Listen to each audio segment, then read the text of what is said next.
मेरी दो बेटियां फोत हो गई और बीवी मेरी बिस्तर पर पड़ी रहती थी। हमारी टिकटॉक वीडियोस नहीं बनती थी, हमारे पास पैसे नहीं आ रहे थे, हमारे पास इनकम जनरेट नहीं हो रही थी, तो ये जनाब बिस्तर पर लेटी रहती थी। इसको मैंने कहा अगर तुम नहीं उठोगी मैं दूसरी शादी कर लूंगा। तुम्हारे लेटने से, तुम्हारे बिस्तर पर पड़े रहने से मेरा कारोबार, मेरा बिजनेस, मेरी इनकम सब कुछ खत्म हो रही है। ये जनाब पाकिस्तान के मशहूर टिकटॉकर असद रोए साहब हैं, जिनके टिकटॉक पर 80 लाख फॉलोअर्स हैं। अगर इनके इंस्टाग्राम, इनके यूट्यूब के फॉलोअर्स मिलाकर बात की तो 1 करोड़ के करीब पाकिस्तानी लोग इन जनाब को फॉलो करते हैं। मथीरा के प्रोग्राम में आके जनाब बैठे और कहा कि मेरे बाप ने मुझे इसलिए छोड़ दिया कि मैंने पसंद की शादी की। मैं अपने बहन भाइयों में सबसे बड़ा था। अगर इन जनाब के माजी में बात की जाए, इनको पाकिस्तान से इतनी मोहब्बत थी कि शर्ट्स को फाड़ते थे और अंदर एक और शर्ट होती जिसपे पाकिस्तान का झंडा बना होता था और ये साबित करते थे कि मुझे पाकिस्तान से कितनी मोहब्बत है। लेकिन इन जनाब को अपनी बेगम के हवाले से बात करने का तरीका नहीं, सलीका नहीं कि मैं टीवी प्रोग्राम पे आके बैठ के,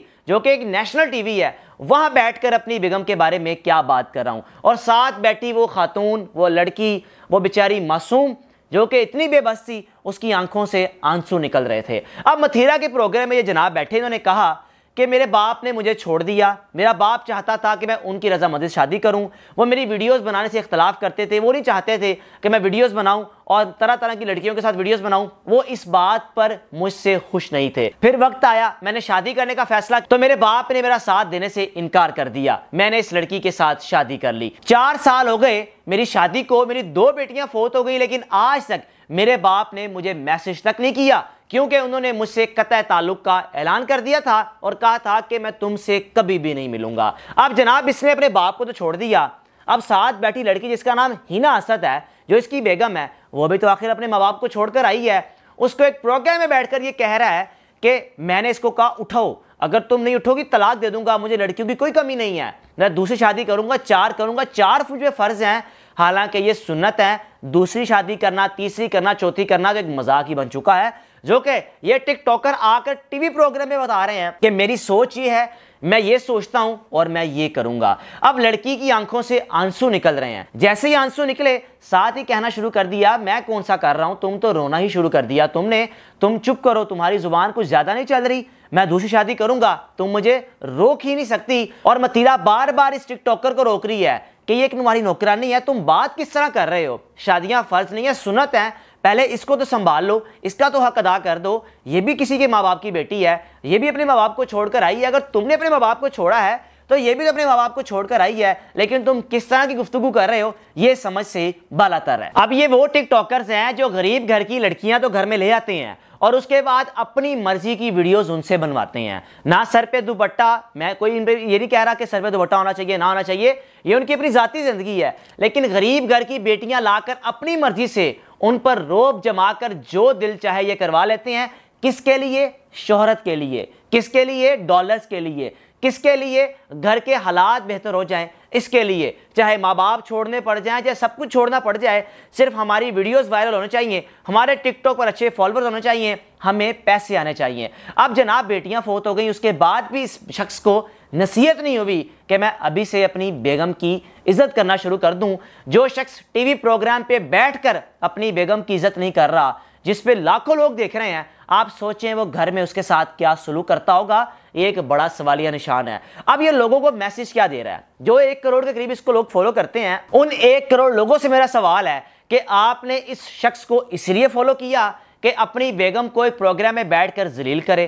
क्या आप भी अपनी बेगमों के साथ वही सलूक करते हैं? क्योंकि आप तो इसको फॉलो कर रहे हैं। अब 8 मिलियन टिकटॉक पर फॉलोअर्स हैं, यूट्यूब, इंस्टाग्राम के मिलाकर कोई 1 करोड़ के करीब फॉलोअर्स हैं। ये कौन फॉलोअर्स हैं? ये पाकिस्तानी हैं, ये आप लोग फॉलोअर्स हैं। और अभी कुछ लोग कमेंट्स ये भी कर रहे होंगे, हम लोग इसको जानते नहीं। तो जनाब सवाल ये है कि इनको फॉलो करते कौन है? अब टिकटॉक ने कोई फेक फॉलोअर्स इसको दे नहीं दिए, जो लोग फॉलो करते हैं वही फॉलोअर्स होंगे ना इसके। पाकिस्तानी है, सब पाकिस्तानी फॉलो करते हैं। 1 करोड़ के करीब अगर 25 करोड़ अवाम है, अब आप सोचें कि ऐसे शख्स को पाकिस्तानी 1 करोड़ लोग फॉलो करते हैं, जो अपनी बेगम के बारे में ये कह रहा है कि अगर तुम डिप्रेशन में चली जाओगी तो हमारी वीडियोस नहीं बनेगी, उठो वीडियोस बनाओ, नहीं तो मैं तलाक दे दूंगा, लड़कियों की कोई कमी नहीं है। ये जनाब ये भी कह रहे हैं कि अगर तुमने ऐसा सलूक किया तो कल को तुम्हारी जगह कोई और लड़की मेरे साथ प्रोग्राम में बैठी होगी। धमकी इस सूरत में लगा रहा है कि मेरी इज्जत करो, मेरी आज भी पहली मोहब्बत जिंदा है मेरे दिल में, मैं चाहूं तो उसे शादी कर लूंगा। अब वो लड़की अगर जवाब दे रही है अगर उसी से शादी करनी थी तो मेरे साथ क्यों की? जनाब कह रहे हैं कि मैं आज भी शादी कर सकता हूं उसके साथ, मेरे साथ ठीक रहो, तमीज करो, इज्जत करो मेरी, तुम्हारा वो रास्ता मेरा ये रास्ता, अगर तुम मेरे साथ ये हरकत करोगी। अब आप सोचें, ये शख्स पाकिस्तान का मशहूर तरीन टिकटॉकर, सोशल मीडिया इन्फ्लुएंसर है। अब जनाब आपने फैसला करना है कि इस जनाब के बारे में आपकी क्या राय है। ऐसे शख्स को फॉलो करना क्या बनता है कि ऐसे शख्स की वीडियोस को लाइक करना, शेयर करना बनता है? जिसको अल्फाज अदा करना, उनका अल्फाज की अदायगी के बारे में किसी भी किस्म का कोई इसको पता हो कि मैंने कहीं बैठकर बेगम के बारे में क्या बात करनी है। अल्लाह ताला सबको हिदायत दे, हमें हिदायत दे। और आजकल जो टिकटॉक का भूत है ऐसा सवार हो चुका है कि लोग माओ बहनों की इज्जतें भूल चुके हैं। टिकटॉक प्लेटफॉर्म बिल्कुल भी गलत नहीं है, एक इतना अच्छा प्लेटफॉर्म है, लेकिन जो गलत लोग इस पर आकर बैठ गए हैं उन लोगों ने टिकटॉक को बदनाम कर दिया है। क्योंकि टिकटॉक पर आपको अच्छी अच्छी चीज़ें मिल जाती हैं, आपको मुख्तलिफ पाकिस्तान के उलमा कराम के दर्स मिल जाते हैं, अच्छी अच्छी बातें मिल जाती हैं, नमाज के बारे में पता चल जाता है, कुरानी आयात का पता चलता है। लेकिन दूसरी जानिब ऐसे लोग भी हैं जो टिकटॉक या मुख्तलिफ एप्लीकेशंस की बदनामी का बाइस बने हुए हैं। अपने मेज़बान को इजाज़त दीजिए। अल्लाह हाफिज़।